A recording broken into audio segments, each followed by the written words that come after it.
Welcome to Hockey Night in New York, where Islanders hockey always reigns supreme. Whether you were raised at the barn in Uniondale or born in the stable at Belmont, Hockey Night in New York is your home for all things Isles. Now, let's drop the puck and get this party started. Ladies and gentlemen, it is Hockey Nights in New York. Welcome to the program, everyone. It is Thursday, April 10th, 2025. Coming at you live from Borrelli's Taproom in Long Beach, here for a great pregame show before the Islanders take on the New York Rangers. Looking forward to I suppose a little less of an important game at this time of year, unfortunately, but we'll get into all that. Happy to be here at Borrelli's Tavern. With me, filling in for Mr. Stefen Rosner, Mr. Tony Stabile, coming back. How you been, bud? I'm good, brother. Thanks for having me back. I appreciate it. Absolutely, pal. Great to have you. Great to have you. We also have Ed Armellino joining us right here in-house. He's going to be talking some Rangers with us. And, of course, Mr. Stefen Rosner will be calling in from UBS Arena to talk Isles, to talk Rangers, and talk about this potential nail-in-the-coffin game for the Rangers, I believe. If they lose, that's it. They are mathematically eliminated. So if the Islanders are looking for something to play for, I guess that's one thing you can look at there. Yeah, it's about the only thing they can look for tonight. All right, so my name is Sean Cuthbert. Edzo with me here, working the board. How you doing, pal? Doing good. Doing good. He's doing good. All right, so before we get started, I want to thank our wonderful sponsors, starting with Main Street Board Game Cafe. Finds your crowd and unplug a game at 307 Main Street in Huntington Village. They're also proud to be sponsored by Center Station Bar and Grill. Catch every Islanders game with great food and drinks at 279A Sunrise Highway in Rockville Center all season long. We're also proud to be sponsored by Razor and Kniff Attorneys at Law, ready to fight for you. Check them out at razorandkniff.com. That's RAISERANDKENNIFF.com for a free consultation.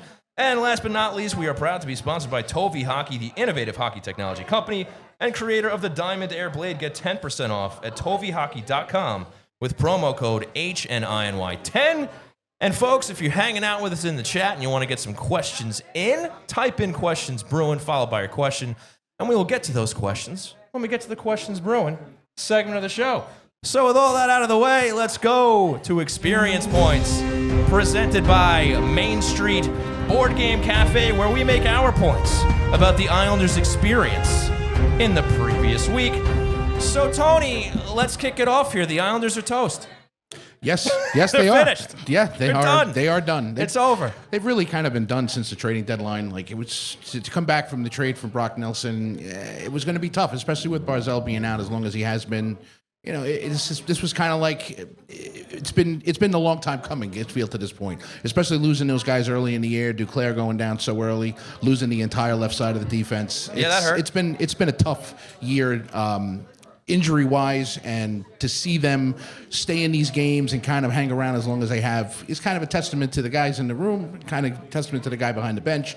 But that's something we've kind of harped on all year is despite the bumps and bruises, despite the failures, this is a team that's been resilient in the sense that they've been trying hard every game, even if they're not getting the results, right? I feel like it's a team that didn't give up. I mean, maybe you saw it for the first time, really, in the last 2 minutes against the Predators the other night, right? Up 6-4, and all of a sudden they just glitched out.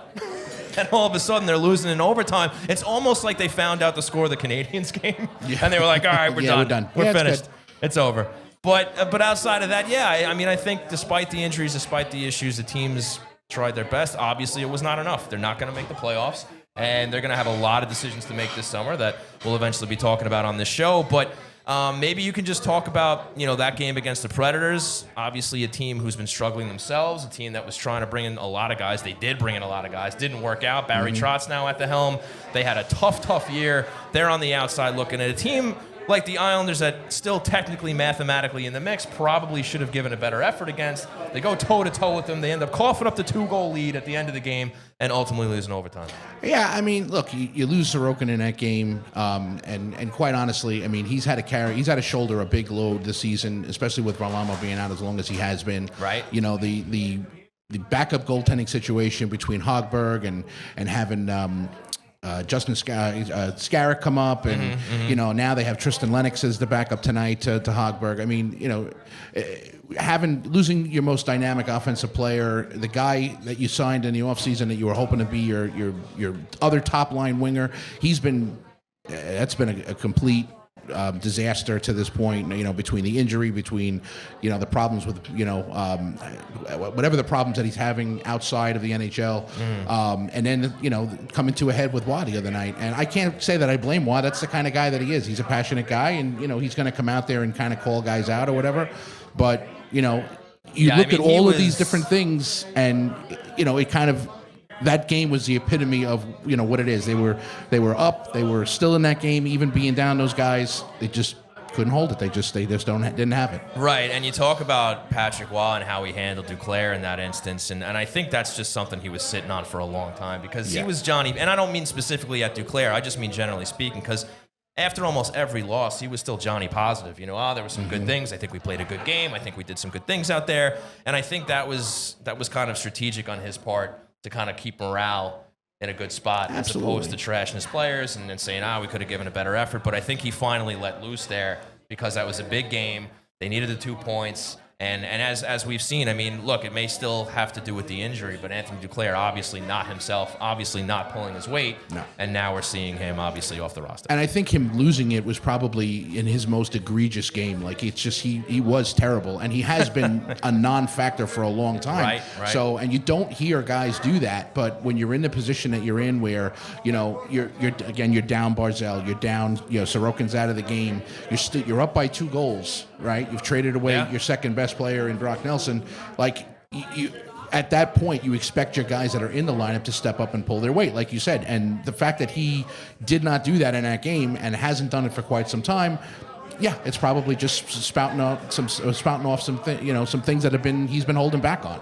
For sure. And Ilya Sorokin gets hurt against the Predators here. It looks like it'd be smart to just shut him down at this point, right? I would think so. Shut him down for the rest of the year. Give Hogberg some starts. See what he can do. See if he can kind of earn that, full-time backup spot next year if Varlamov's still going to be hurt. I mean, we don't even know where he's at right now. No, I had read someplace that the injury was significant that he had suffered, and they didn't want to say the fact that he didn't expect him back for the rest of the season, but that was kind of the thought from the very beginning. Yeah. Hogberg has been solid in spurts. He was not at the end of that game. I know coming off the bench is not easy. Never is an easy thing to come in cold. But that was his first, for me, real rough outing. Because I think anytime they've called upon him, he's been solid, super solid. He's been everything that you could ask a third-string goalie to be. I mean, and especially the fact that he was kind of thrust into this position because, maybe you're a third-string goalie, you come up for a couple of weeks, a month, but he's been up since Thanksgiving. I mean, it's a long time, and he's done an admirable job considering the defense in front of him has again had guys in and out of the lineup. You lost Riley early on in the season. Again, you had Pulock, you had Pellick out for long stretches. You had Romanov out for a while. I think he's hurt. He hasn't been himself recently. So You look at the way that he's played, and if he hasn't played the way he has, and Sorokin too, the goaltending on this team is really essentially the only reason why they're even remotely sniffing a playoff spot this late in the season. Yeah, and to keep on the goaltending for a second too, I think we're also learning that Ilya Sorokin is not a goalie you can rely on for those 65 No, he's games. not a 60-game goalie. And because we saw that he was starting to show some fatigue there. He had some rough games. I mean, look, all in all, he's an excellent goaltender. The Islanders are lucky to have him, no doubt about it. Mm-hmm. But I think we do need some sort of Varlamov-level backup so that they can spell him every now and then, because it does seem like when the load gets heavier for him, he starts to show his warts. He lets in some soft goals here and there. And it's clear to me that it seems like he needs somebody like that. Well, you have that stretch where Hogberg went down, right? Where he went down, and riding that all the way into the tournament, Nations, right? Yeah. So that he played his worst hockey in January when he was relied on to be out there literally every single night. Mm-hmm. So it's not about depth. You had Hogberg there. So you were ready for the fact of one of them to go down. You had somebody that could step in and play NHL games. Sure. But when you have a situation where you're on goalie number 4 for the season, you're going to have to ride him through January, and it was not a good stretch. And you can't blame him because he had 2 months where he was, they could spell him a little bit here and there. But an early part of the season, he was great. Right. It was because he was playing 3 games and Varlamov was playing the 4th pretty much, on a weekly basis. So, right. They need to figure out a way to keep him fresh. And, if it means carrying three goaltenders, maybe not in the NHL, but, the way that they did this year with Hogberg, they're going to have to do it because he needs to get his rest. Yeah, it'll be interesting to see if the Islanders consider him the quote-unquote answer, right? And maybe you give him the bulk of the game. Well, you're probably going to have to give him the bulk of games here with Ilya being hurt if he's out for the rest of the year. But, maybe this is a little trial for Hogberg, for next season to close out here and see what he can do and see if he's a guy they want to have as that backup, or is that another job for Lou this summer to have to work on getting a backup, assuming Varlamov doesn't come back. Yeah, and I'd like to see Tristan Lennox. He comes. He has potential. He's a real big goaltender. So I'd like to see him in an NHL game and see what he can do. So maybe you have something there. Why not put him in there? At this point, it doesn't matter. So yeah, absolutely, you should just put him in and see what happens. So Tony, real quick before we break for Stefen, just what do you think has been the biggest issue for this team this season? Why they're going to be on the outside looking in for the playoffs? It's really honestly been the injuries, I think, and because you got guys playing out of position. You got, you have guys who you wouldn't be playing, I think, as many minutes as they have, and they're tough minutes because they were in such a hole and they've had to kind of hold on, for dear life here. Right. Every game is like a playoff game, so you can't start playing games like that in the end of February. Like you need to, it has to be a portion of the schedule where you could put, build points and be able to, not take your foot off the gas, but, not have every game in a pressure lock situation where you have to win and you have to garner every single point that you have. So they haven't played well against the Rangers this year. There's been games where, I think that they should have had a better showing that they didn't. I don't really and it's not the whole game because, again, they've fallen behind by 2 or 3 goals. I can't even count anymore how many times they did it. And at the end of the game, they're in it. At the last minute of the game, they're how many games did they have to give up? They give up an empty net goal because they pulled the goal, the goalie early or whatever, because they're on the cusp of getting that extra goal, and they don't get it. So I think that has to do with it. The Duclair thing, obviously, he never was right after the fact. I know that he must have shouldered a lot of pressure on the fact that the first long-term contract I think he's ever signed in his NHL career. Right. Every deal has been like a 1-year deal, a 2-year deal. So to get that 4 years was a big deal. Playing for his junior coach, you would have liked to have been an easier transition for him, but he's going to have to. It's better that he's home now, kind of resets, and then hopefully comes into camp with a fresh mindset. A lot of work for everybody this summer to figure out how this team is going to get back into the playoff picture. Now, Tony, in this experience point segment, we have a little fun at the end here. We either award or subtract some points from maybe a player, somebody involved with the team, based on what happened in the week prior, right? So, for example, Bo Horvat takes that penalty with 2 minutes to go in the game against Nashville, which really hurt their chances of hanging on and ultimately losing that game, right? So I'm going to subtract 456 points from Bo Horvat. Wow, that's a lot of points. That's a lot of points. Now, do you want to add or subtract points from anybody on the Islanders? What do you think here?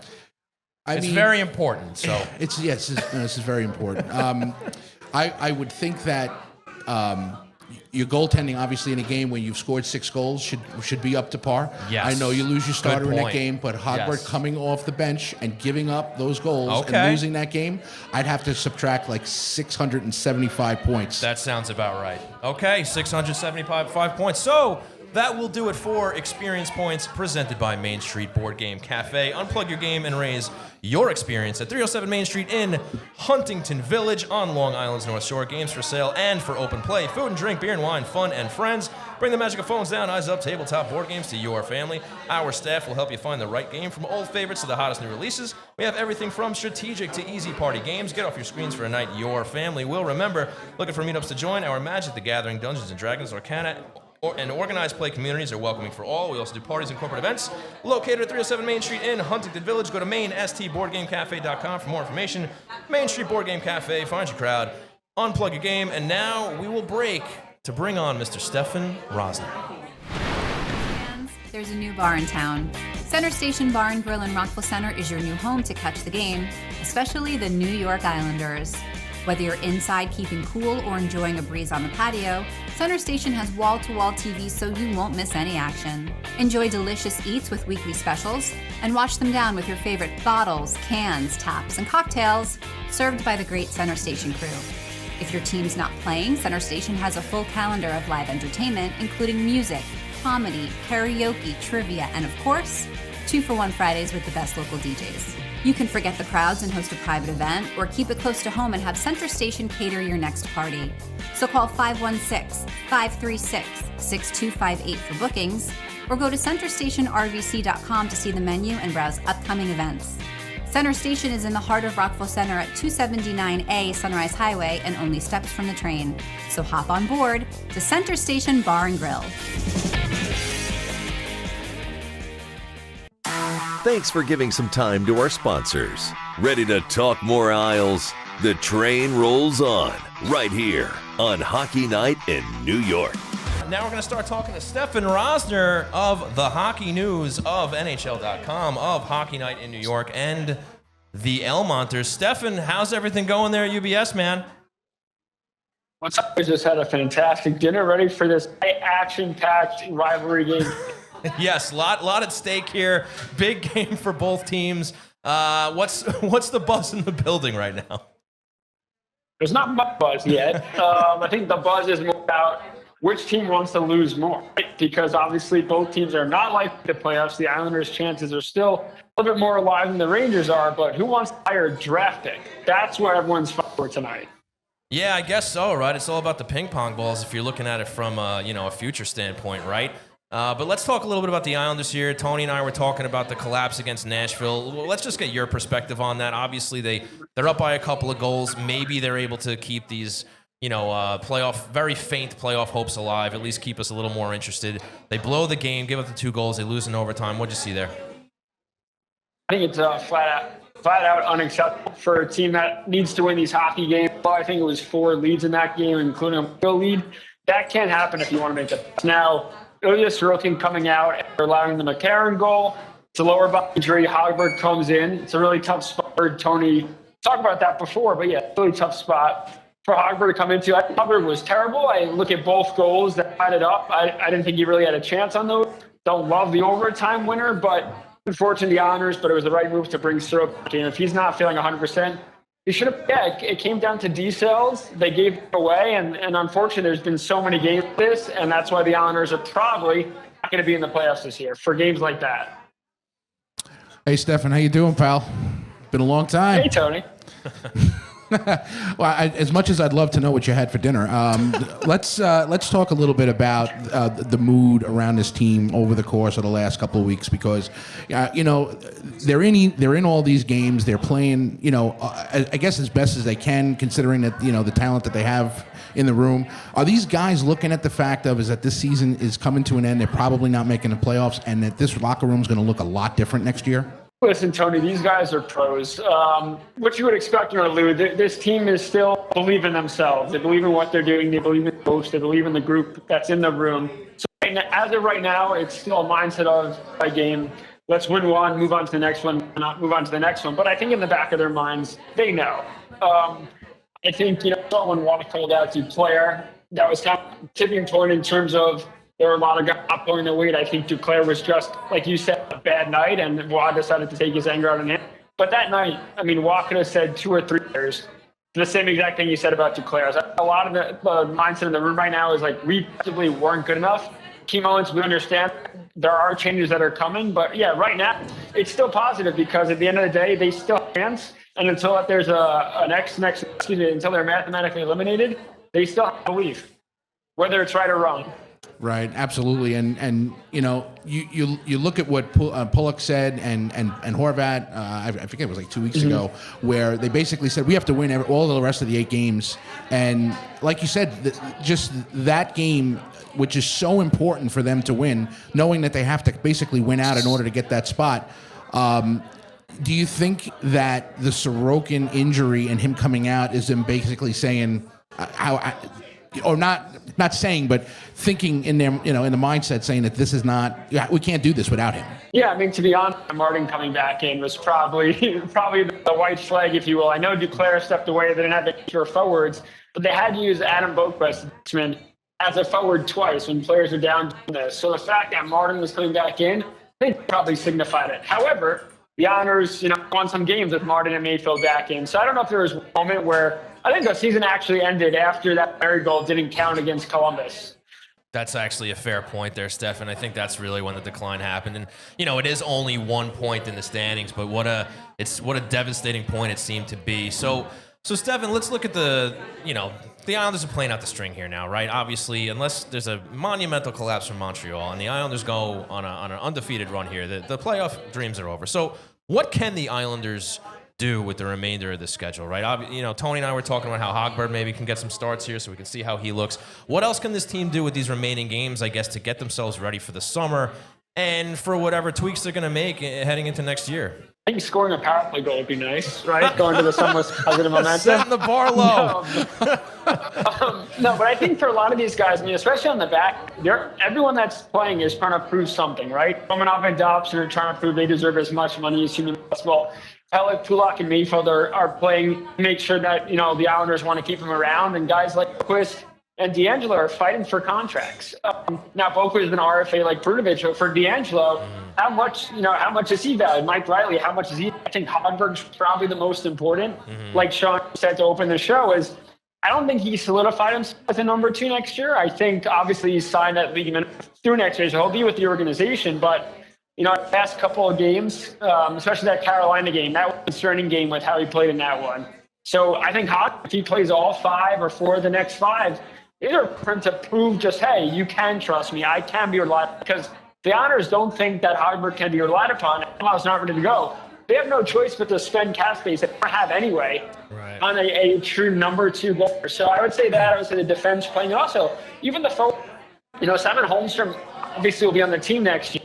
But is he going to be a bottom 6 player or a top 6? Do they have to go out and get a top 6 forward, or can Holmstrom be relied upon? Gatcomb, who is probably going to be back, but he's fighting to prove he deserves to be here next year. Hudson Fasching, another guy that wants back, that is trying. So I think these last final games, whether things or not, or playoffs, whatever, there are a lot of guys fighting for jobs who are already under contract, heading into free agency, or young players trying to solidify themselves. Because the biggest thing this summer is Lou's going to have tough decisions to make. So all these guys want to prove that, hey, bringing me back isn't a tough decision. Yeah, no, absolutely. And, it's been, for Lou to come out early, before the offseason and say that there's going to be, wholesale changes on this roster. Were you surprised by that? Like, he's so secretive. He plays everything so close to the chest. And for him to come out in a press conference, right after the trade deadline and basically said, we're going to make changes and we're going to try to get younger and we're going to try to get faster. Like, that was a bit surprising to me. What are your thoughts on that? Yeah, I was shocked. I thought it was one of those scoop episodes where they were going to pull the mask off of Lamoriello and it was going to be great. But yeah, I was pretty shocked. That being said, that holds a lot of weight. That's not, there's a lot of GMs that just sit up and it always takes 2 to tango. But, he was like a disappointed dad saying that. Like, I didn't make changes right now, but, I'm going to make changes. Everyone argued why he didn't make the changes at the deadline, why he sell off everyone, outside of Nelson. But I think what people missed, talked about on the show, is that he didn't want to sell off these players for picks, right? Because, one, he's got to fill UBS Arena. If they started trading all these guys for draft capital, he's got to call up players, who's coming to see the team, not that attendance is anyway. But at the same time, that doesn't mean he's not going to move those players for in the summer. Because in the summer, you're planning for 2025-26 deadline. Still got 2024 and 2025 to play. So yeah, I think it was really when he said that. But obviously, actions speak louder than words. So he's gonna have, put his money where his mouth is and make those moves. Because I think it's obviously for sure, Stefen. And is there anybody? I mean, look, we know what a wreck Bridgeport is right now. But is there anybody worth bringing up just to see what they have in these final games, just to see if maybe they could be part of the solution going forward, or just to see if they have some talent down there that we haven't really gotten a chance to see, because, they pretty much went with their main squad, all throughout the year. And maybe there's somebody down there who could show something. Yeah, for sure. I think Adam Beckman, who got suspended 10 years for abusing an official or ref, if you guys saw that video, they're appealing that. But I found out, though, AHL suspension is only good for the AHL. So they can still call Beckman up and play him. That's pretty funny. That has no impact. That'd be hysterical. So he's one of those, because he's been a point producer since coming over in that Dennis Cholowski, that blockbuster trade deadline Dennis Cholowski trade. But other guys too, like Marshall Warren, the long native, he didn't get a preseason game. He got brought to Philly and said he thought it was good for him to experience what warming up was like, but he didn't play. I think at this point, bringing up Isaiah George doesn't make sense, because the Islanders know there's no point in wasting a game to showcase someone you already saw. So bring up a guy like Mark Warren, Travis Mitchell, a defenseman who met the team in Vancouver because I think Rome's still trying to battle himself back. He didn't play in that game, but maybe bringing him up. Aiden Folk, other forwards. I mean, you might as well just see what these guys, Alex Jeffries, Matthew Maggia, just see if you could even, if those guys can even play or be a factor point, or even bring up their trade value. If they play 4 or 5 games going into the summer, they're valuable than if they don't play any NHL games. So that's what I would do. But until the Islanders are eliminated, which could be tomorrow when Montreal beats Ottawa or whatever, maybe you see stuff this weekend for their back-to-back and the 2 games next week. But yeah, definitely Beckman would be one for sure. He's been probably their best player since the deadline. Yeah, I would just wish that you could get a look at some of these other kids. I know Cal Ritchie already played his 8 games this year, so they're not going to burn a year's contract for the last week of the season. And and then some of these college free agents that they've signed. But the guy, I guess, that I'm most interested in, I think most Islander fans are, is Cole Eiserman. Do you anticipate him turning pro this year, or do you anticipate he'll be back in college? That guy should get his master's degree.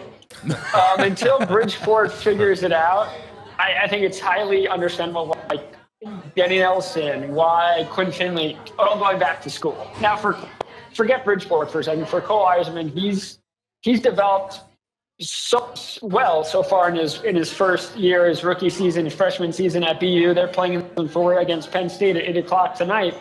And his biggest thing is just get away from the puck. And Jay Pandolfo, his head coach, said that he was actually better than he thought when he first got there. But this guy, Cole Eiserman, is an absolute stud.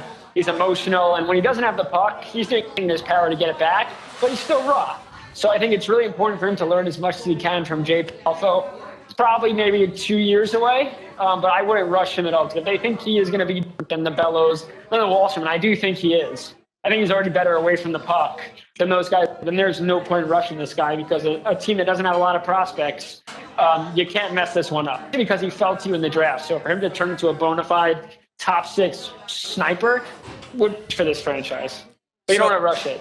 So, Stefen, looking at the game tonight against the Rangers, I didn't get a chance to see the lineup or anything like that. Has there been any changes to the lineup? Is Wah messing around with anything down there, or is it pretty much what we've seen in the games leading up to this? Yeah, lineup's exactly this. I did ask about Scott Brunovich this morning, what he has to do to get into the lineup, and Wah pretty much said he's been practicing well. He's a great teammate, and I know he'll be ready when he gets an opportunity. So he didn't really answer my question.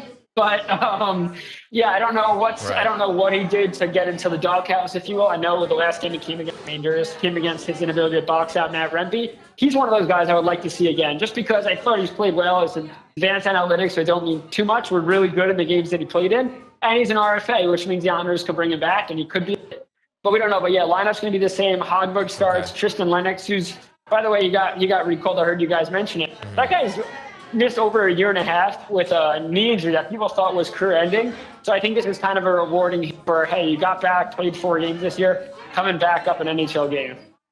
Yeah, and hopefully he won't have to come in the third period of a game they're up by 2. Get him his first NHL spot that way.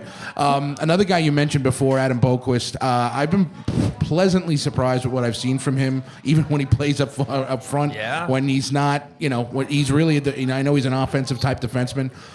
He is an RFA. He'll be back next year. Do you see him, fighting for playing time next year?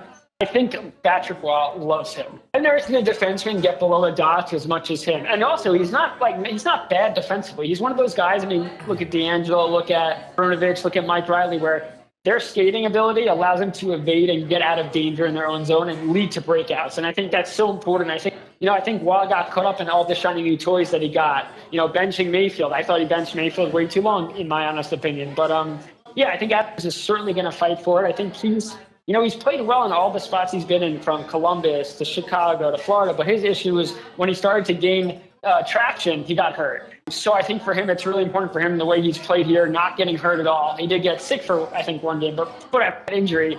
But I think, he's a guy that Patrick Waugh is really entrusted. And I think he should be part of the mix next year, winning a starting job. Well, that'll depend on how many of the equals get moved this summer and what happens with that. But I think he's been absolutely incredible. It's a great pickup by Lou. And I'm going to flip this around to somebody who I'm thinking is probably not going to be around next year, and that's Matt Martin. He's a guy who's been with this organization for so long, has meant so much, and has done so much in the community with his foundation, and what he's meant around this team, and for all the times that they've been in the playoffs, and that identity line, which is now almost all gone, but is the writing on the wall for Matt, and are they going to do something for him before the season's out? Yeah, I mean, listen, until he truly announces that he is retiring, which he hasn't done yet, I'm not sure if he told the organization, it's likely, right? But unless he says he's going out, I don't think so. Because in theory, I mean, by the way, he's played well since coming back in. Yeah. And I don't think he's willing to sign somewhere else and get to the 1,000 games. Or I know Islander fans are going to hate this, but on the off chance they bring him back next year on a 1-year deal and get him those 1,000. I doubt it. But if he does tell the organization he's done and tells us before the final home game, which will be against Washington on Tuesday, then maybe they do it. But until he says he's retiring, and he probably won't say it. I don't think he wants that, to be completely honest. But I don't think they're going to do anything until he makes it public that this is it. Because it'd be really awkward if they did something for him and then it's like, psych, right? I'm back again. Well, but no, he's been amazing for this organization. Absolutely, Stefen. And look, I mean, I could see them Ross Johnstoning Matt Martin for a couple of years, maybe. Just keep him on the roster, sign him to a league minimum, and then have him hang out and be in the locker room. It wouldn't shock me if they did that. I know fans would hate it. They should just hire him. They should just hire him. He's going to be, I think he's going to be 2 or 3 games shy of 1,000. I mean, I think he's destined to be, he'll work in player development. He'll be an assistant GM maybe, depending on who's here. But no, I think he's an Islander obviously for life, minus the years in Toronto that nobody talks about, which no one wants to talk about. But he's been such a huge force in the community with all the events that he does. Whether he's with the Islanders next year or not, he'll be an Islander and he'll be remembered as an Islander. So I don't know if he needs a send-off, because I think fans that really understand him and what he's done, I think everybody understands how much he's meant to this town and Long Island as a whole. Well, Stefen, we know you got some work to do over there at UBS Arena, so we'll let you go. Try to have some fun. Try to enjoy the game. It's always fun for me. There you go, pal. All right, man. We'll talk to you next week. And thanks a lot for the spot, bud. Thanks so much, guys. Thanks for having me. Bye, Tony. See you, pal. All right, folks. I'm keeping your chair warm for you. That was the man, the myth, the legend, Mr. Stefen Rosner, co-host here of Hockey Night New York. And, of course, you can also find him at the Hockey News, NHL.com, and the Elmonters. The man does it all, covering the New York Islanders day in, day out. So that will do it for On the Line, presented by Tovi Hockey, the innovative hockey technology company.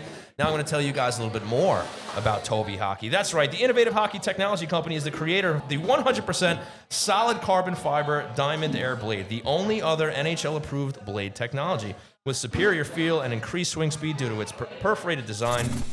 Unparalleled control, thanks to the micro grip blade texture, greater durability courtesy of its patented aerodynamic construction, and unparalleled shooting accuracy thanks to its large sweet spot. Tovi Hockey is changing the game by making the next-gen stick of tomorrow available today. Go to tovihockey.com to check out their great selection of sticks, gear, and apparel, and use promo code HNINY10 for 10% off your order. Tovi Hockey, stronger, faster, and superior. And now we're going to take another break. When we come back, Eddie Armellino of the Rangers Ed podcast is going to join us to talk New York Strangers. Attention all artists, storytellers, and creators of all kinds. It's time to make your content stand out above the rest. And Floored Media is the place to make your visions become a reality. Maybe you want to elevate your podcast and add some video, or turn that novel you wrote into an audiobook. Or maybe you just need the right space to produce your daily vlog. Whether you're a seasoned veteran or just starting out, Floored Media has the professional facilities, exceptional staff, and intimate atmosphere to breathe life into your creative passions at every step of the process.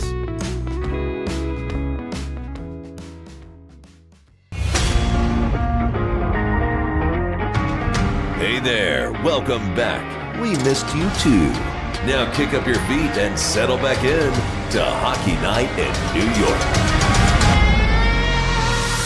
That's right, ladies and gentlemen. Welcome back to Hockey Night in New York. We are hanging here at Borrelli's Taproom in Long Beach, getting ready for New York Islanders versus the New York Rangers. And joining us right now from the Rangers Ed podcast, Little Ed, Mr. Ed Armellino. How you been, bud?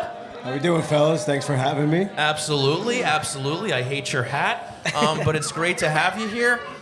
Listen, man, I want to start just by asking, what the hell happened to the Rangers this season? President's Trophy winners last year, Stanley Cup favorites this year. Outside the picture, what's going on? I wish we had the answers for you, Sean. That's really why you're do. here. I mean, we've been trying to find them ourselves on our show all season, and it's been pretty difficult. We're just as surprised as you are, if not more. I mean, we had high hopes for the season, just like any other Ranger fan, or I guess any other analyst or other fan around the NHL. Sure. And they just completely came out flat. Actually, they came out a little hot, and then they just went completely flat and were able to bounce back. And just the effort's not there, the drive, the passion, nothing. So. And has that been consistent since that early decent run in the beginning of the season? Like, is this a team that's just looked checked out since the early going, or are there other things? If you were to dissect this season for the New York Rangers, is there anything else, whether it's the defense, the power play, the penalty kill, the goaltending? Probably not, but. I think right now is the leadership for me. Okay. I think, or we think, Coach Ed over here in the crowd thinks that getting rid of Barclay Goodrow over the summer, saying that was an paid contract and all that stuff, and then also getting rid of Trouba. Both those moves, I don't want to say flew under the radar, but everyone doesn't really think that's a big deal because maybe they might not be performing to everyone's standards on the ice, but inside the locker room, at team dinners and things like that, it's very important. And, like ever since then, I mean, obviously the Goudreau one happened over the summer. They seemed to get over that one in a way, but then once Trouba left or got traded, it was all downhill from there. And it seems like the current leadership is kind of not playing this way out of spite, but they just haven't found anything to play for whatever reason. And that's been driving me crazy. So I think the leadership should just be wiped clean and start fresh for next season, hopefully, in my opinion. So Peter Laviolette has had a history, essentially, of coming in, having instant success, and then a team completely tanking. It happens with Gerard Gallant as well, which is the guy you replaced. So is there something to the fact that this team maybe has completely tuned him out, and that because I was very surprised they didn't fire him mid-season when they still had a chance to come back and be a playoff team, especially with the talent in that room. So do you see do you feel that that's an issue, or is that, is he on his last rope here? Well, he certainly is on his last rope here, without a doubt. I mean, the fans are certainly calling for his head. But we just discussed this on our show this past week, whereas it's been the same group, the same core of players with 3 coaches in the last, 6 years or however long it's been. So at one point, do you stop looking at the coaching staff and start looking at the core group of players? And like I said, the leadership. And I know the TNT group talked about it yesterday, is the team spends a lot more time with their captains than they do with their coach. So there's some kind of culture problem. There's some kind of effort. Like I said, the passion, the drive going on in the locker room, or the morale around the team and stuff. I mean, obviously the Capitals videos are buzzing around. They look like they're having a blast. Yeah. Obviously they're winning, so it's a lot easier to have fun. Sure. But you got to win to have fun. It's like a chicken or the egg situation. So the Rangers just don't look like they're having fun. They haven't all season.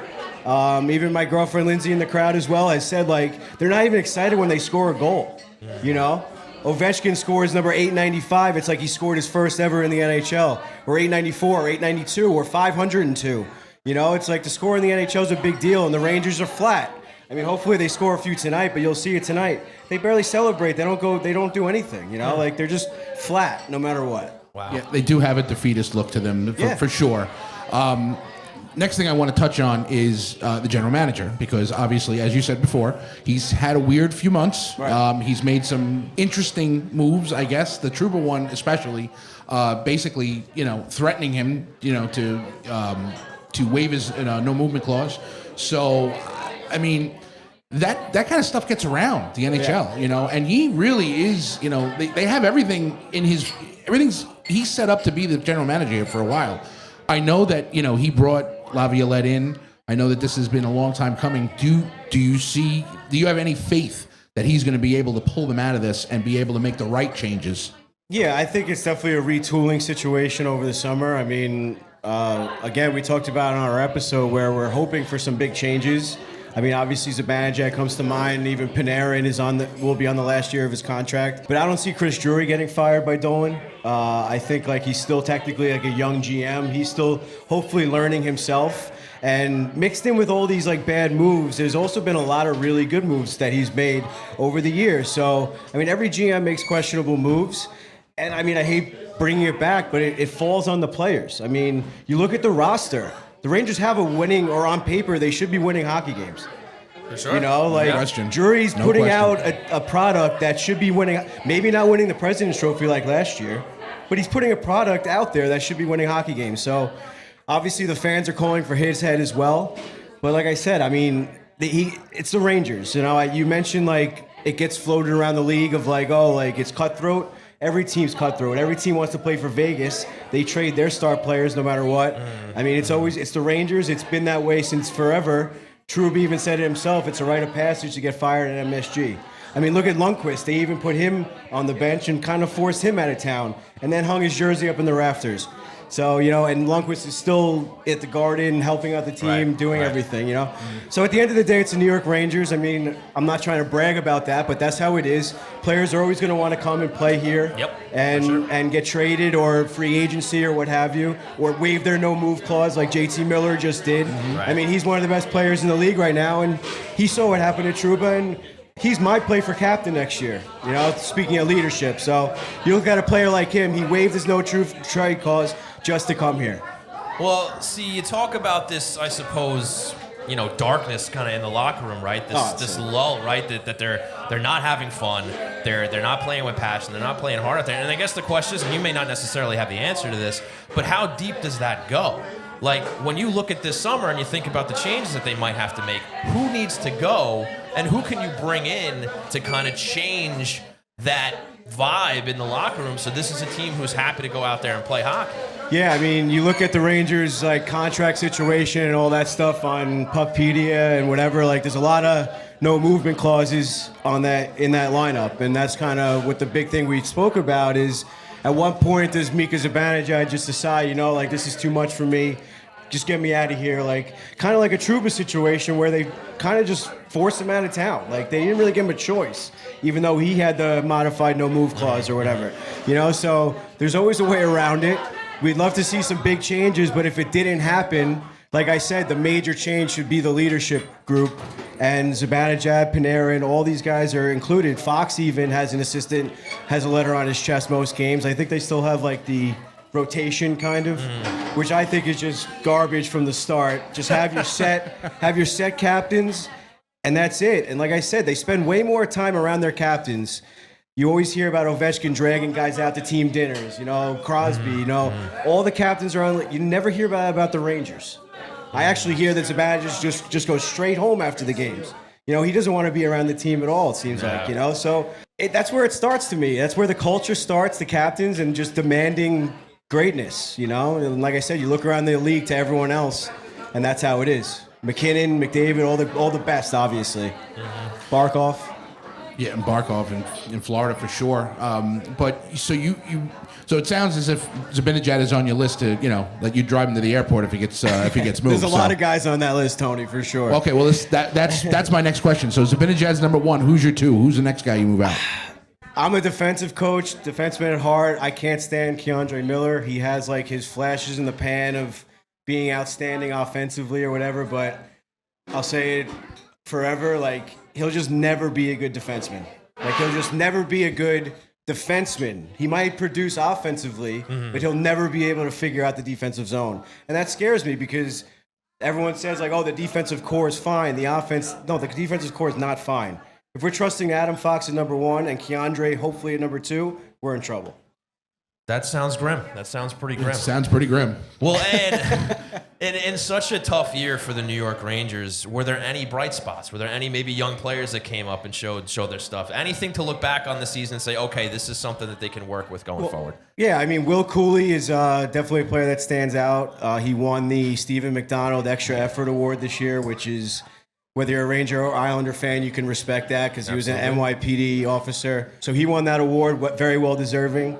He also broke the record last night or the night before for the regular season hits by a Ranger with 290. So he's still got 5 more games, so he's probably going to break 300. I think that's a pretty big deal. So Will Cooley, hands down, has been our best player this season. And I'm glad you brought it up, but Gabe Perreault got called up and signed out of Boston College, and they just scratched him for the last 2 games. So Ranger fans were very excited about that, and for some reason, they decided to just scratch him for the last 2 games. So that's another thing we have no answers for. So you could try to ask me a question, but I got nothing. Okay, so that says it all right there. What you guys did. I mean, we have nothing else left to do but to laugh as well. You can see our group chat. It's just like, what do we even talk about on our podcast anymore? Like, we can't even explain, try to explain this. You know, it's funny because usually the way it's been historically, at least, is that one team has been good and the other team has been not good. So this is really like a new thing, where they're both not good. So there were some years, maybe 10 years ago, where the Rangers. It's always been like the mediocre, I guess, kind of. Mm-hmm. But yeah. Imagine being a fan of a team during the mid to late 90s, the New York Islanders, when all that stuff was going. Imagine having a podcast back then. Oh my God, can you imagine trying to talk about those Islander teams on a regular basis? I mean, the Ranger thank God teams, we didn't have the technology for like that. Yager dragged them to the playoffs a few years. I mean, all the Lundqvist teams were, just because of Lundqvist went to the playoffs. Even, I was talking about this with Coach Ed, like even the Stanley Cup final team wasn't anything to hang your cap on. That was all Lundqvist for the most part, and a lot of effort and passion, like we spoke about earlier. You know, that's how you win hockey games. It's not a rocket science. It's all about hard work and just going out there. It's a simple game. You gotta just play it and keep it simple, in my opinion. So if they do decide to get rid of Laviolette, which I mean I think at this point is a pretty foregone conclusion, I would say so. Who is your guy? Oh, that's tough, man. Bring Torch I back? don't mean to put you on the spot. Bring Torch back? That's been floating crazy. around. Like maybe sign him for a year contract and see how it goes. Like, what do you have to lose? Whip these guys into shape. He might whip him into shape, yeah. Listen, I mean, even Valaquette tweeted about it. So, Valaquette always has his ear to the floor a little bit. So I feel like that's a little bit more than a rumor. But he also said at some capacity. So maybe he'll just be like, not assistant GM, but like advisor to the GM or something like that, maybe. But either way, just having him in the locker room or around the locker room would, like I said before, is like maybe snap the culture back into the place where it needs to be, or at least in the right direction. Any other names out there for you, or no? Who's the Denver coach that everyone keeps talking about, who's not really sure if he's going to come into the NHL? He coached Team USA. I'm not even going to pretend. Oh, I don't know. I'm not sure. I think I saw something floating out there about this guy who's doing a great job. I mean, Cousin Ed will be proud of me for this one. They had Knobloch 2 seasons ago. Yes. And they let him go. They let him go to Edmonton. So that was not a smooth transition there either. When he went in, they struggled when he first started. He kind of grew into that job. But so Colorado's well, he went coach from did the the same AHL thing. to coaching Connor McDavid and Leon Draisaitl. So and that's what happened with Colorado too. Didn't what's Colorado's head coach's name? Jared Bednar. Bednar, and he had some Coop bad as well. seasons to start off with, and now he can do no wrong out there. It took a while for Coop to get into place in Tampa. I mean, a lot of those guys were successful in the AHL before the NHL, and I think it's time probably for the Rangers to head in that direction and go like a little younger. I think like these recycled coaches are kind of getting old, not just for the Rangers, for any team. So that would probably be like my pick, is someone fresh and new. But at the same time, that's not how the Rangers operate. So they're probably going to bring like Joel Quenneville back or something. Oh, God. Can you imagine? We'll see how that goes. Didn't they? David Carl is the guy for Team USA. Okay. So wasn't I think wasn't Sullivan? Wasn't he came? I think he's got a year left on his deal too, but Sullivan's a great coach. Yeah. He's a great coach. Yeah. But like, sure. That's like another player or another coach where it's like kind of hit or miss with like their system. Right. The Rangers, we spoke about it the other night, is like, even with Gallant, they made it to the Eastern Conference Final with Gallant, I think. And then the next season they fired him. Which is exactly what happened with Gallant. It's not like these coaches had any like fancy systems or whatever where the Rangers just played like a magical season last year, and that season too was like a magical season. Kreider had 50 goals or whatever, you could go on and on. Like last year was Panarin's season. He was pushing like Hart Trophy votes and stuff like that. So, like everyone on the Rangers had an off season this year, including the coaching staff, it seems. And it's just like I said before, hard to explain. Well, Ed, before we let you go, I need to get back to my delicious Borrelli's pizza. Yeah, I don't want that getting cold on you. But the all-important question is, tonight's game, who's winning and what's the score? Oh, man. We always do the this. most important thing. Well, that's the most important thing we talked about. I got to go Rangers. Let's see some let's see some overtime. How about that? Let's go. Sure. Let's drag this thing out as long as we can. Is it confirmed Shesterkin versus Sorokin? Or? No, Sorokin. No, Sorokin's hurt. I want to talk about it. Yeah, Hogberg. Gotcha. So I'm going to say it's going to be like a 5-4 Rangers win in overtime. Okay, fair enough. Tony, you got something here? No, I think we've covered it. I think we've tortured him enough. You're a good sport, Eddie. I get tortured every week on our show just talking about it, so it's all good. Well, hopefully both teams have a good summer, and we'll see what happens. But we'll ride the wave here. We'll see what happens. Yeah. We'll see what happens. We'll hit the golf course maybe and see some of them out there. Sounds good to me. All right, Ed, thanks a lot for the spot, man. Yeah, absolutely. Sure. Remember to check out Rangers Ed Podcast. Anywhere else we can find you, social media, all that? No, definitely head on to YouTube. We're trying to get our subscribers up over there. Okay. And, you can find us on all audio platforms as well. But the video is worth checking out for sure. Get to see our funny faces and expressions and Coach Ed on the whiteboard and things like that. So it's a good time over on YouTube. All right, folks. Little Ed, Eddie Armellino of the Rangers Ed Podcast. We're going to take one more break, and the train rolls on here at Hockey Night in New York. When in need of representation, it's not always easy to know where to turn. But whether you've been accused of a crime or need to go to court, Razor and Kniff Attorneys at Law have you covered with over 100 years of combined experience. With offices in Manhattan, Mineola, and Suffolk, Razor and Kniff is an award-winning law firm specializing in criminal defense with additional expertise in business debt settlement, trust and estates, personal injury, and more. At Razor and Kniff, you'll have direct access to your attorney 24/7. Because more attentive service translates to better outcomes. You deserve legal representatives with national recognition and a strong track record of delivering results. And Razor and Kniff are ready to fight for you. Call 212-LAW-1500 or go to razorandkniff.com to schedule a free, no-risk consultation today. That's RAISERANDKENNIFF.com. Razor and Kniff. We win cases because we make your problems our problems. Thanks for giving some time to our sponsors. Ready to talk more Isles? The train rolls on right here on Hockey Night in New York. That's right, ladies and gentlemen. The train rolls on here at Hockey Night in New York, and it is time for What's on Tap, brought to you by Center Station Bar and Grill. And tonight, the main event, 7:30 p.m., the New York Islanders take on the New York Rangers. We've been joking about it already. Low-stakes game tonight. Low stakes, bragging rights. Who might be booking the golf course first? And, like I said earlier, the Islanders do have a chance to put that official nail in the Rangers' coffin if they rob them of the 2 points this evening. So that could be fun. But let's look ahead a little bit here, right? After the Rangers tonight, you got Saturday, the Islanders going to Philly for a matinee at 12:30. Then that's another team that's toast. They've been toast for a while. Back-to-back, though, this weekend. It's an afternoon weekend. Matinee back-to-back, so if you're an Islander fan, don't bet on the Isles this weekend because they are dreadful in those afternoon games. 1 o'clock in Jersey against the Devils. They recently just clinched. They are going to the playoffs, but they kind of backed in a little bit, right? And obviously they had some injuries that they've suffered through, but the Devils will be in the postseason. They already locked up their matchup against the Carolina Hurricanes. Then Tuesday, the Caps come back to UBS Arena. That is an 8 p.m. puck drop, so that must be a nationally broadcasted game. Yep. Usually the 8 p.m. starts indicates that. Yes, it does. And then they finish the season Thursday the 17th against the Columbus Blue Jackets, a game that could have meant something if both of those teams kind of stuck in the mix there, right? Could have been a very important game, a fun game to watch.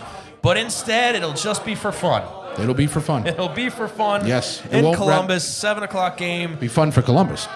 Yeah, I guess so. But, I mean, listen, what a season for them. They're falling short of the playoffs. But after everything that happened, of course, the tragedy with the Gaudreau brothers, I mean, you have to give that team, that franchise, all the credit in the world. Absolutely. For really staying in the fight this season for as long as they did for a team that just was not expected to do anything Nope. this year. They were an And afterthought. hats off to them, and giving something their fans to watch.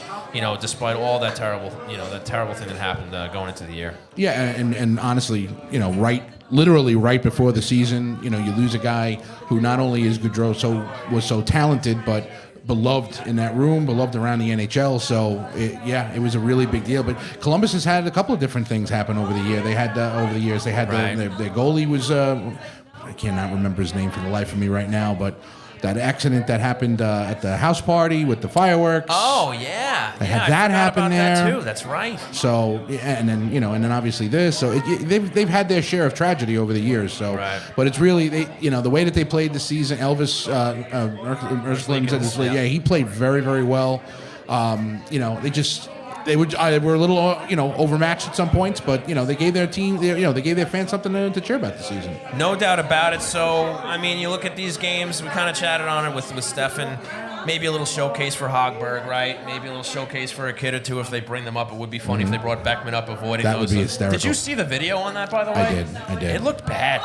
It looked very really bad. bad. And it's funny. It's not funny at all. But Right. but the funny part about it is that he did it, and then almost like mid, falling, he was like, "Oh, I shouldn't have done that." Right. And he looked Right. like he wanted to help him Yeah, after he was yeah, going down. yeah. I don't. I know the game is a fast-paced game, Right. but putting your hands on the linesman or the referee is definitely not the way to go about it. Not a good look. No, and not at all. From my vantage point, it looks like the suspension was well deserved. No, there's no question. And then now this is also going to be something that he carries around with him because Right. you put your hands on an official, Right. they're going to have 6 sets of eyes on you. They're going to have they're going to watch everything he does. There you go. So once again, folks, the Rangers tonight, 7:30 puck drop. We're getting closer and closer to that. Philly Saturday, the Devils Sunday, the Caps Tuesday, and then closing out the season against the Blue Jackets. And Tuesday will be, of course, the home closer for the Islanders Fan Appreciation Night,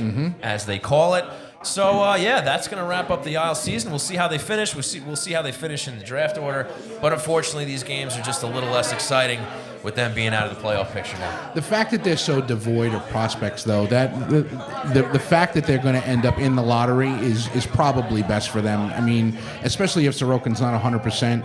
You only can rebuild through the draft. Lou has traded so many first-round picks over the years, albeit for players that they could use or whatnot. But getting Cal Ritchie and then getting a lottery pick this year is definitely going to help this team. With younger players, and especially to kind of help with the cap space because they have so many guys signed to these expensive long-term deals. Absolutely. Well, folks, that will do it for What's on Tap, presented by Center Station Bar and Grill. Catch great food and drinks, live events, and Islanders games at 279A Sunrise Highway in Rockville Center. And now it's time to talk about heroes. That's right, the hero of the week, Tony Stabile. And since you're joining me here in a special edition of Hockey Night in New York, I'm going to let you go first. Wow, I get to go first. Buddy. I never get used to go first. Yeah, it's you always did. you. You always went No, first. I really didn't. Okay, fair That's enough. fine. Whatever. That's fine. No, it's great. Listen,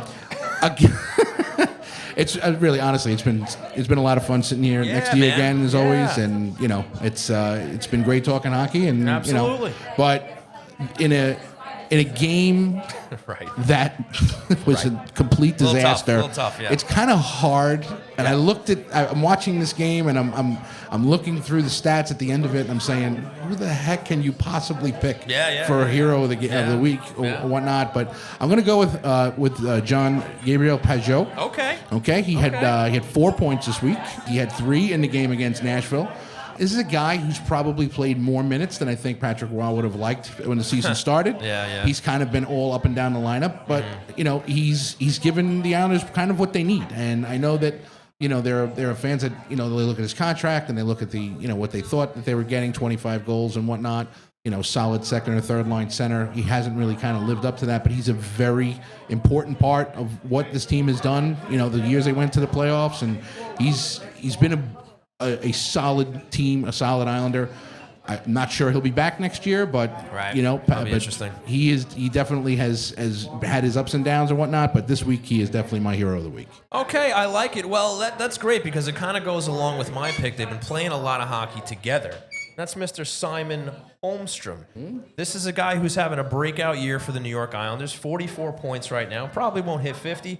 Hit the 20-goal mark against the Predators. He had a 4-point night that night as well. 2 goals, 2 assists, 6 points in his last 3 games. So this is a guy who's developing now for the Islanders that I think we were starting to question where he was going to end up, right? Maybe he would have been, a middle to bottom 6 guy at best. And now he's getting a little more ice time. He's getting a little more trust and ultimately a little more confidence, where we're seeing a guy he's a first-round pick, a late first-round pick, who's developing into what could be a solid second or third-line guy who can give you the odd 40 to 50-point season, maybe more. Absolutely. And, you look at the progression he's had under Patrick Waugh, and I remember Brock Nelson when Barry Trotz got here. Nelson was a very up and down player. Right. He would go through stretches where he was unstoppable, and then he would go through stretches where you wouldn't even know he was on the ice. And Barry reached him and helped him get to that level, and I feel like Patrick Waugh is having a similar effect on Simon Holmstrom.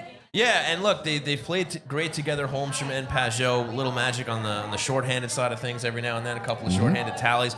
Like you said, we'll wait and see if Pajot is back next season. He could kind of be part of the restructuring of this team if we're the purge. The I like purge. it. Yeah, I mean, look, if you're to believe Lou Lamoriello's words, it looks like changes are coming.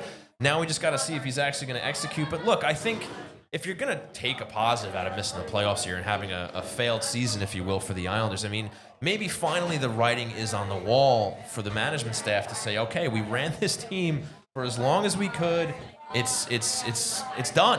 It's time to make some changes here. And now maybe the changes will be a little more dramatic than they might have been had they squeaked into the playoffs and maybe try to squeeze some more out of the squad next year. Maybe this is good where they can reassess and say, all right, the team's run its course and some major changes need to be made. And I'm very curious to see where that goes. I mean, just going down the list, Palmieri, you know that they hung on to him because apparently they were negotiating a contract. Is that something they still do now? You have to have some veteran presence and some veteran leadership here. But maybe, he's a guy now they reconsider and say, he's in his mid-30s. Do we want to give him a contract? It'll be interesting to see. I think that Palmieri will come back on a team-friendly deal because this is where he wanted to be. Yeah. And like you said, you can't get rid of every veteran that you have on the team. You need to have, some connection to, the players that are going to be. You're not going to turn the whole roster over. So having a guy, and he's a very well-liked, player throughout the NHL. He's very popular. So he's somebody that makes sense to hold on to, especially if his contract number is going to be a team-friendly one. They would have held on to Brock Nelson if he was willing to do the same thing. He wasn't, and that's well within Brock's prior. He can do that. He's earned the right to go and hit free agency and see what he's worth out there. So, but I don't think he would have traded either of those guys because I think that those guys are the kind of guys he wants to have around. But you look at a player, just look at Anders Lee. Anders Lee's value with 1 year left on his deal and the season that he's had, it's very, very hard. His value will be high in the offseason, especially with the cap going up. Right, for sure. So that's going to be something to look at. Pajot will be something to look at. But I think that this team, especially up front, and it could be on defense too. We don't know, but definitely up front, I think it's going to look a little bit different because they're going to want to add some speed up front. No doubt about it, and that will do it for Hero of the Week, Simon Holmstrom, JG Pajot. Your heroes in what was a tough week? It was a tough week. Islanders. You lose 7-6 to Nashville. It's a tough week. Yeah, it's tough to find heroes, but we did our best. We did. We did our best, and I think we came out on top of that. we certainly did.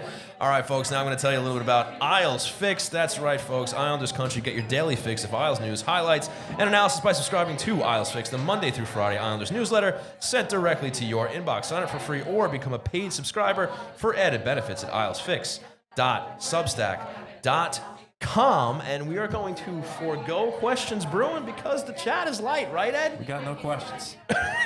No How questions. about that? It's quiet. Tough to do questions brewing when there aren't questions brewing. People have had. I don't think people have any questions. I think they know what we're looking at. Nobody wants to get involved right now. Listen, that this is what happens when you're playing out the string. Yep. That's But what happens. but now I can ask you a question, Tony Stabile, before we wrap this thing up. What do you want to see the Islanders do this summer? You look at the body of work this year. You look at the body of work over the last few years. Squeezing into the playoffs, first round early exit, just not enough. The Barry Trotz, resurgence era is over, and now you have a tandem here in Lamoriello and Waugh who looks to me as if they're sticking around. They're probably going to be here for the summer for the changes that they make, and I'm just curious what you want to see this team do to get back into the playoff picture and compete.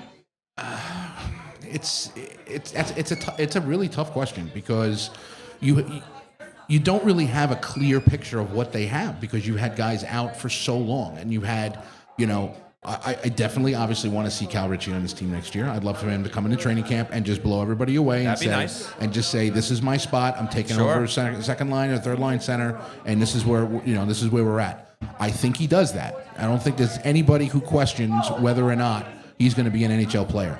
The only question is that how good is he going to be?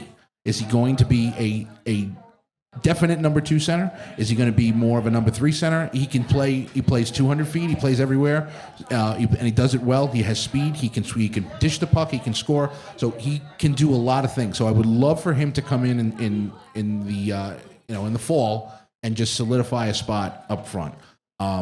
As for making changes, I love Anders Lee as much as anybody. Okay, he has been a good captain. He has been a good Islander, but to get out from underneath the last year of that contract would definitely be something I would look to do, especially the fact that he does have value with being at the last year. Pajot, probably the same thing. Just if you're going to change it, you got to change. You got to make changes. So I would say up front, those two guys. Would I be surprised if one of Mayfield, Pelech, or Pulock is moved this offseason? I would not be shocked at all. Same, sure. I think one of them is poised to be moved out. And what about the new blood they brought in on defense to support them for the injuries? Any of those guys you want to bring back? D'Angelo, Perunovic, Boquist, I like Boquist a lot. I think that he is definitely the highest ceiling of the three of those guys. I think that, like Stefen said before, Patrick Waugh really likes him and feels that he can get a lot out of him. So I would definitely think that that's a guy I'd like to have playing regularly next year. Perunovic is a little on the small side. He has talent. He can move. He moves the puck around well. He doesn't make terrible decisions out there. I just think it's a lack of NHL playing time. That's kind of the reason why he was available from St. Louis. Sure. So I wouldn't mind seeing him back next year. D'Angelo, I think, is going to get a contract from another team. I just think that they're going to be able to give him more playing time, and that's what's going to end up happening. I don't think he'll end up being back, but I definitely think one of the guys on from the starting six right now is going to be out of there.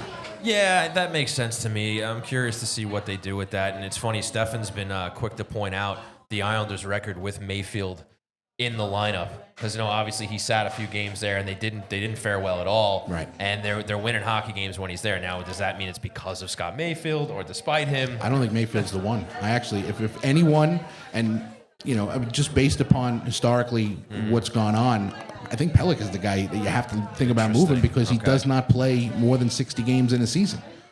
Right. The guy can't stay healthy. He breaks down every single year. He's got something. And it's never like I'm out for 10 days. It's I'm out for 6 weeks. And wasn't it a few years ago we got her playing soccer out in the hallway, right? Yes. Right? Yeah, the guy can't stay healthy. No, it's a problem. I mean, Pulock is a guy, he's got a bigger body.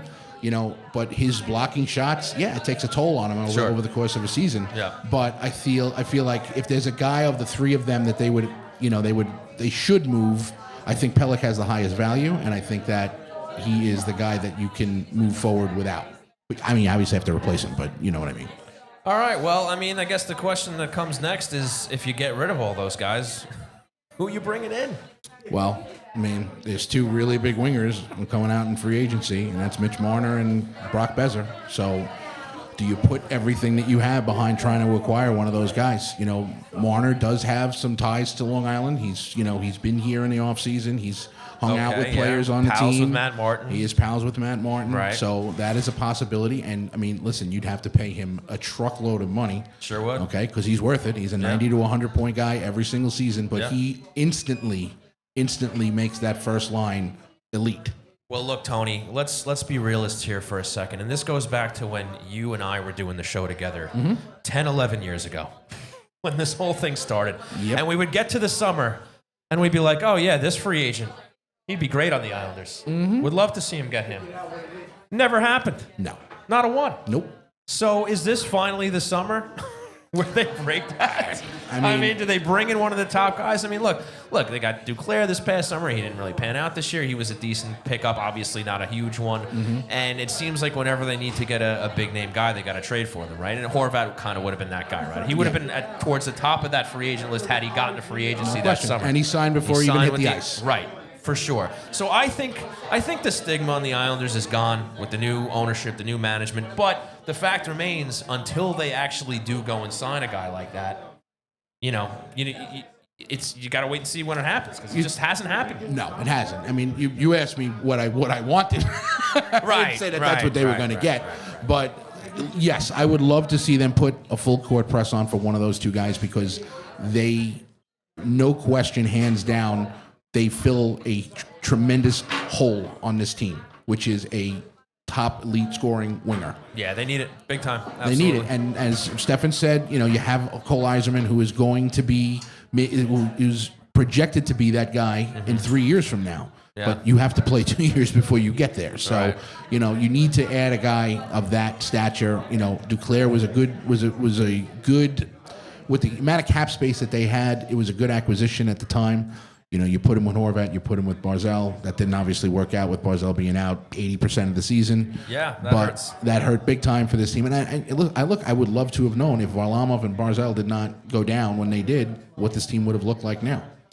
Yeah, of course. I guess the question is, though, would they have just been another 7-8 seed team that barely gets past the first round? Because that's not what fans want anymore either. It's nice that they've been more successful.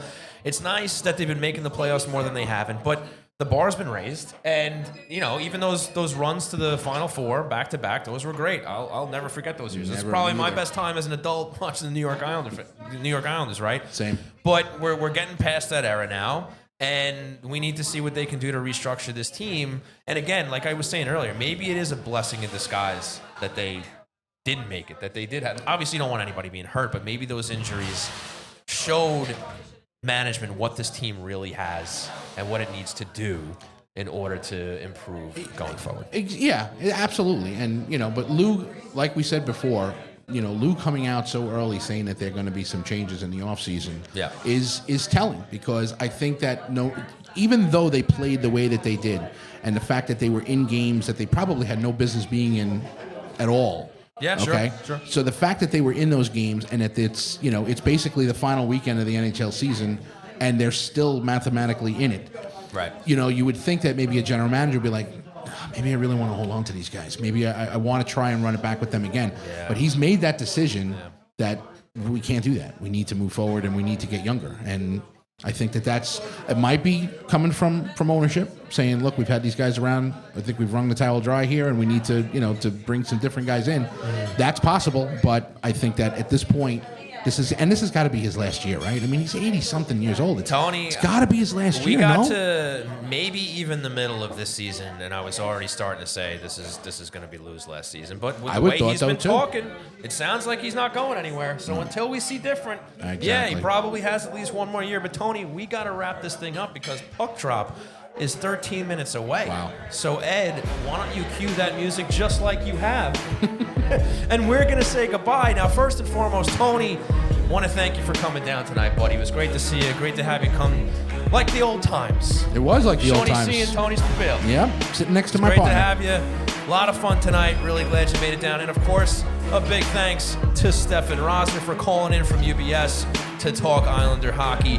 And a big thanks to little Ed Armellino of the Rangers Ed podcast, giving us a very honest review of the Rangers season and how they've been performing. So big thanks to all you guys for sure. And of course, a big thanks to our sponsors, starting with Main Street Board Game Cafe, located at 307 Main Street in Huntington Village. Find out how to unplug your game at mainstboardgamecafe.com. Also, a big thanks to Center Station Bar and Grill. Head on down to 279A Sunrise Highway in Rockville Center for Isles games, live music, karaoke, comedy shows, and more. And also a big thanks to Razor and Kniff Attorneys at Law. Nobody likes going to court, but if you have to, call 212-LAW, 1500 for a free consultation.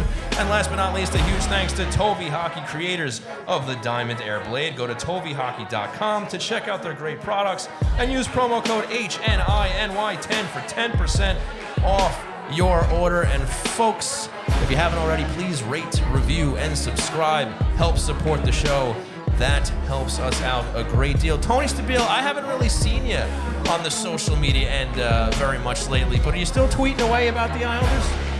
Not as much, but okay. It's been well, if you want to plug your, your Twitter, you can. You can follow me at Tony Stabile, TonyStabile. There you go. You can follow myself on the Twitter at Shoney Hockey. You can follow the show on all social media platforms at Hockey Night NY. You can check out the website at hockeynightny.com. Ed, did you have a good time tonight? Yeah. You had fun? Yeah. It's great that you're here. All right, listen. We've had a lot of fun here. Huge thanks to Borrelli's Taproom here in Long Beach for hosting us. Happy to be here. Looking forward to Islanders versus Rangers. Stick around. We're going to watch some hockey. Thanks, everybody, for hanging out with us. We will see you next time.